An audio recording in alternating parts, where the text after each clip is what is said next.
Nah, kelas 10 kita akan melanjutkan ke bagian konfigurasi elektron mekanika kuantum. Kita sudah belajar tentang bilangan-bilangan kuantum. Nah, sekarang kita mau melihat nih aplikasi bilangan-bilangan kuantum di dalam aturan konfigurasi elektron mekanika kuantum. Nah, ada beberapa aturan, ada 4 aturan. Aturan yang pertama yaitu aturan Aufbau.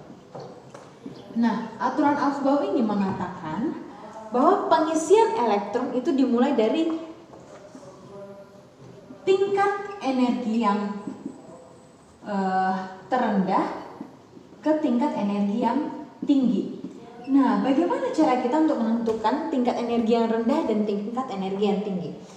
Kita kembali ingat, kita sudah belajar tentang bilangan kuantum utama yang menunjukkan tingkat energi orbital.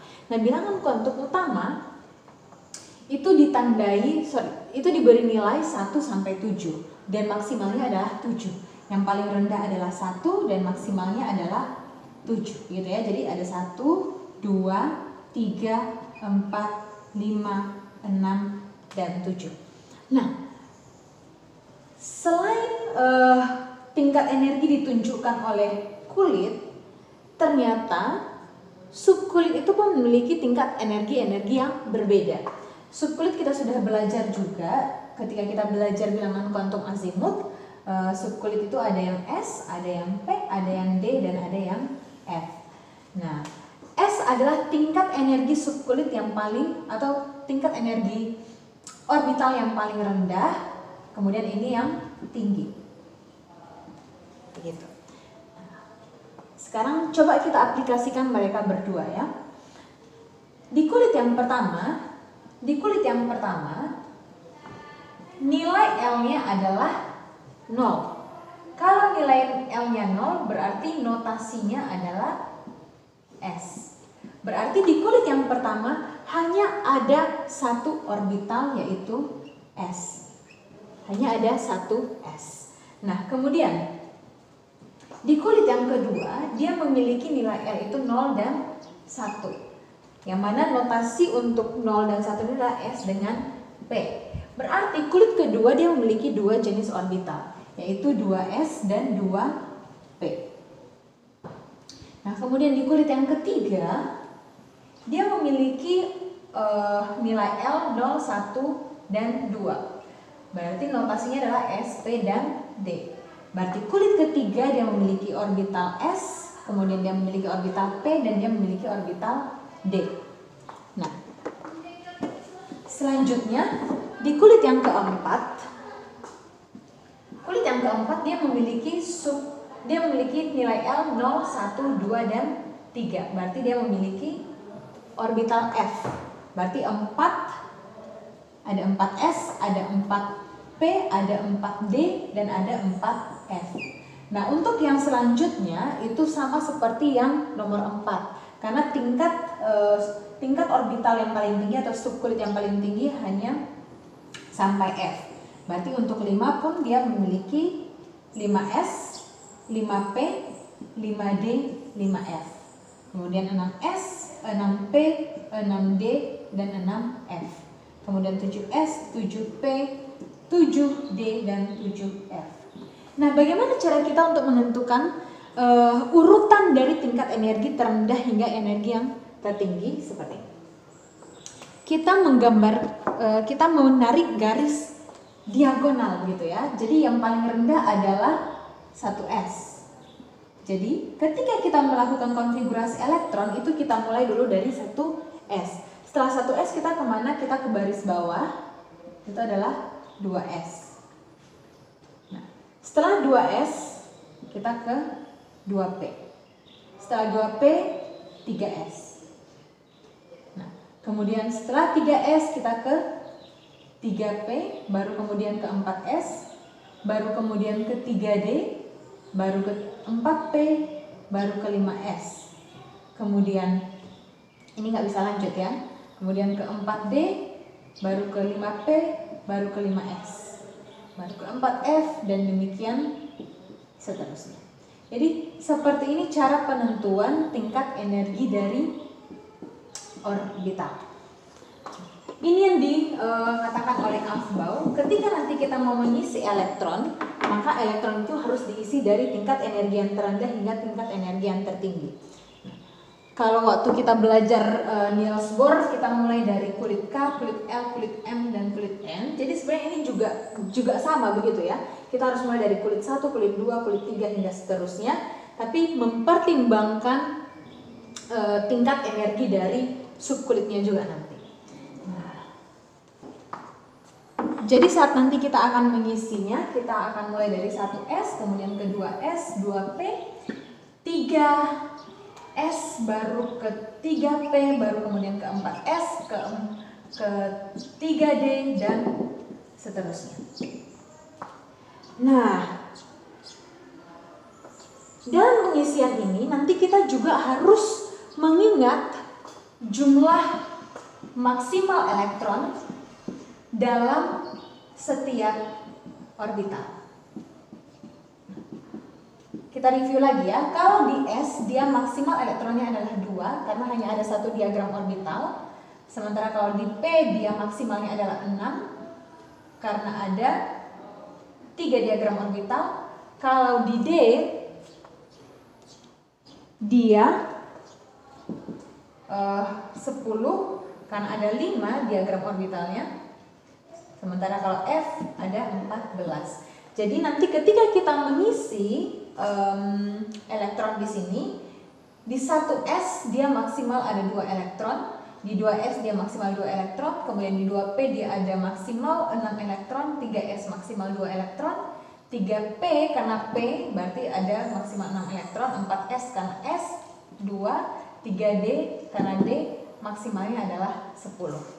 Nah, jadi saat kita melihat bentuk konfigurasi elektron mekanika kuantum ini, kita bisa memperoleh informasi ini adalah N-nya, kulit utamanya, ini adalah L-nya, subkulitnya, azimutnya, dan ini adalah jumlah elektronnya.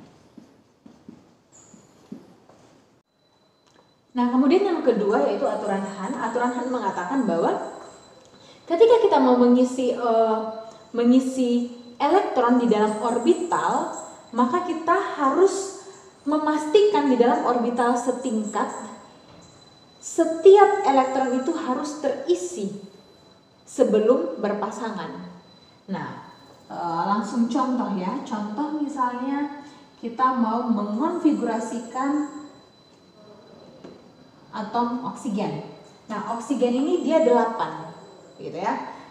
Elektronnya adalah 8. Nah, kita konfigurasikan seperti aturan Aufbau tadi, pengisian pertama harus dari yang paling rendah berarti 1S. Di 1S ada berapa? Ada 2. Nah, kemudian setelah 1S kita ke 2S. Di 2S ada berapa? Ada 2. Setelah 2S kita ke 2P. Nah, kita hitung dulu elektron yang sudah terisi berapa ya. Di sini sudah 4, berarti sisa 4 lagi, berarti 2P-nya adalah 4. Nah, apa maksud aturan Hahn? Maksud aturan Hahn adalah ketika kita mengisi elektron di dalam diagram orbital. Ini konfigurasi elektronnya. Ini konfigurasi elektronnya. Kemudian ketika kita mau mengisi di dalam diagram orbital, maka harus kita pastikan di dalam orbital setingkat, setiap diagram orbital ini harus terisi dulu sebelum mereka berpasangan. Kan kita sudah tahu ya, dalam satu diagram orbital ini ada 2 elektron yang menempatinya maksimal. Nah, apa maksudnya apa maksudnya orbital setingkat? Orbital setingkat adalah orbital yang setingkat. Kelihatan nggak? Nah, apa maksudnya orbital setingkat? Orbital setingkat itu berarti nilai N dan L-nya sama. Nah, berarti dalam diagram ini nilai N-nya adalah sama-sama 1 dan nilai L-nya adalah sama-sama 0. Jadi ini diagram orbitalnya setingkat. Kemudian di dalam sini 3 diagram ini adalah orbital setingkat karena N-nya sama-sama 2 dan L-nya sama-sama 1. P, gitu ya. Nah, seperti ini cara pengisiannya. Jadi pastikan setiap diagram orbital setingkat terisi terlebih dahulu sebelum mereka berpasangan. Nah, yang ini karena dia cuma satu kotak, maka kita bisa langsung mengisi dua-duanya. Ingat, yang spin arah putarnya harus berbeda ya. Ada yang plus setengah, kemudian ada yang minus setengah. Di 2s juga ada 2 elektron, plus setengah dan minus setengah. Nah, di 2p ini katanya ada 4 elektron. Nah, gini. Jadi bagaimana cara kita untuk mengisi di dalam sini? Nah, akan salah kalau kita melakukan pengisian seperti ini. Begitu ya. Nah, ini yang tidak sesuai dengan aturan Hahn. Aturan Hahn mengatakan di dalam orbital setingkat ini pastikan setiap diagram orbital ini terisi terlebih dahulu sebelum kita buat dia berpasangan. Nah, di sini karena ada 3, maka kita isi dulu 1, 2, 3. Setelah semuanya terisi, baru kita buat dia berpasangan. 4. Seperti itu. Atau contoh lain, misalnya kita mau mengambil 17, kita mau mengonfigurasikan 17Cl. 17Cl berarti konfigurasinya adalah 1s2, 2s2, 2p6, 3s2, 3p5. Gitu ya. Nah, ketika kita mengisi dia di dalam diagram orbital 1, 2, karena cuma satu kotak, 1, 2. Karena dia ada 3 kotak, kita isi dulu setiap kotak masing-masing 1, 2, 3, karena 6, 4, 5, 6. Jadi isi dulu masing-masing 1 sebelum dia kita buat berpasangan. Kemudian 1, 2. Nah,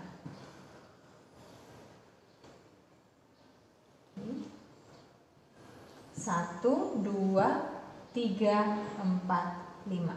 Nah, kenapa hal ini penting? Hal ini sangat penting untuk kita nanti tidak terkecoh ketika ditanyakan elektron terakhir itu berada di bilangan kuantum mana, begitu ya? Atau ditanyakan elektron dengan nomor tertentu, gitu. Nah, saya kasih contoh. Misalnya tadi kalau kita salah untuk mengisi, kita buat seperti ini, maka kalau ditanyakan ke kita apa bilangan kuantum untuk elektron terakhir, maka kita bisa menjawab salah. Jadi seperti ini ya. Ada 8 elektron. Nah, penentuan nomor elektron itu berdasarkan pengisian kita di dalam diagram orbital. Jadi ini elektron 1, elektron 2, elektron 3, elektron 4. Nah, anggap kita salah ngisi ya.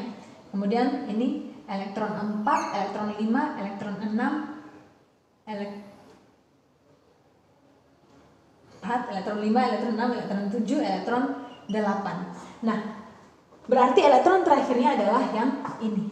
Nah, ketika kita ditanyakan, coba jabarkan bilangan kuantum dari elektron terakhir.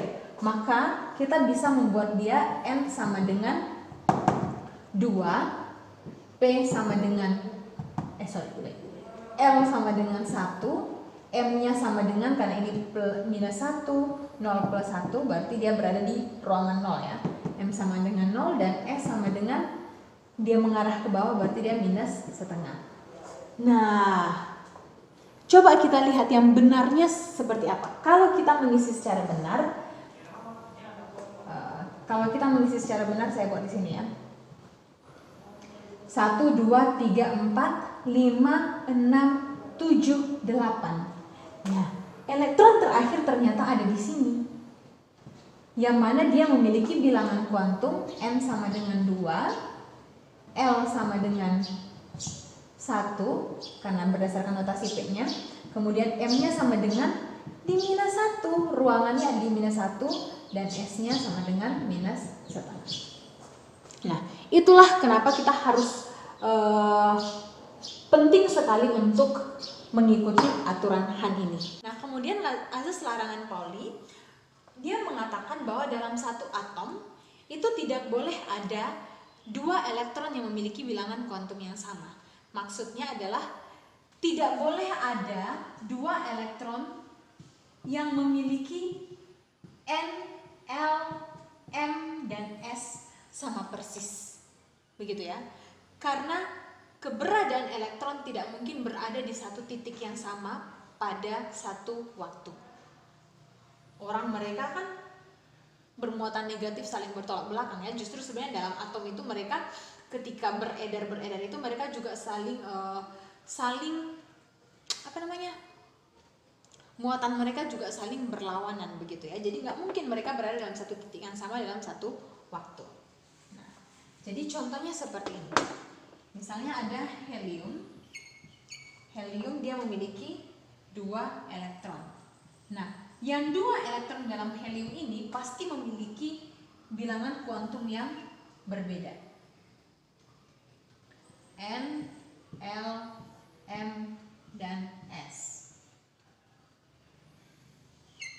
Gitu ya. Ini untuk elektron 1 dan ini elektron 2.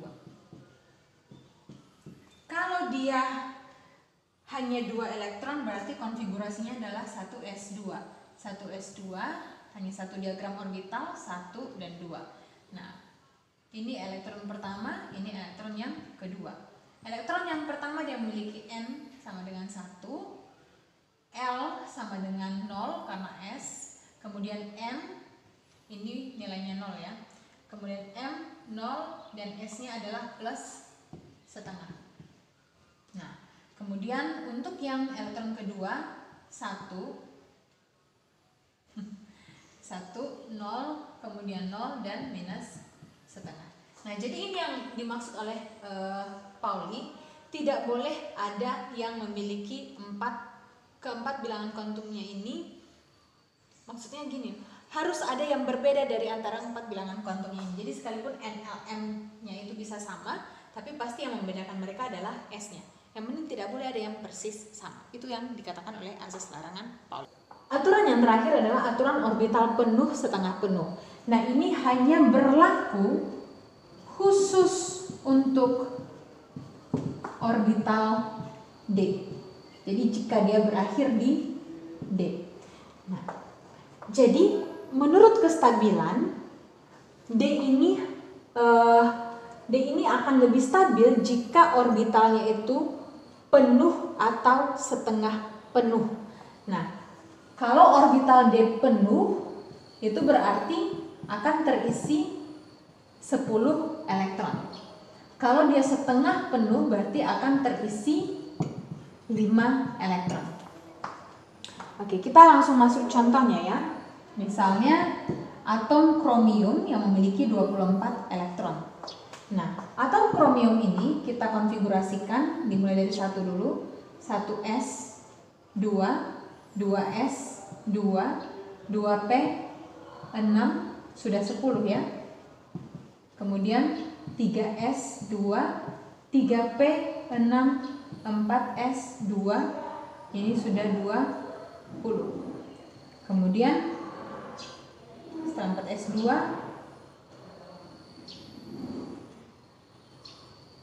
3d, 4. Nah, jadi ini yang sudah 24 ya, 10, 24. Nah, jadi ketika dia berakhir seperti ini yang tidak diizinkan di dalam orbital penuh dan setengah penuh. Kenapa? Karena dia gantung, nilainya gantung. Nah, bagaimana caranya supaya dia mengikuti aturan penuh setengah penuh? Maka kita mengambil 1 elektron dari 4s ke sini. Jadi ini yang namanya eksitasi elektron. Kita eksitasikan 1 elektron dari 4s ke sini. Sebenarnya bukan kita sih, ini sudah terjadi secara natural di alam begitu ya. Sehingga konfigurasi elektron yang terbaru adalah 1s2, 2s2, 2p6, 3s2, 3p6, 4s1, 3d5.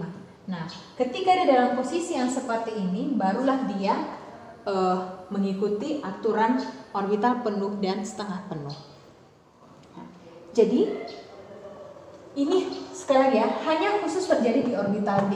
Dan orbital D ini pun khusus terjadi hanya ketika dia berakhir di D4 atau D9.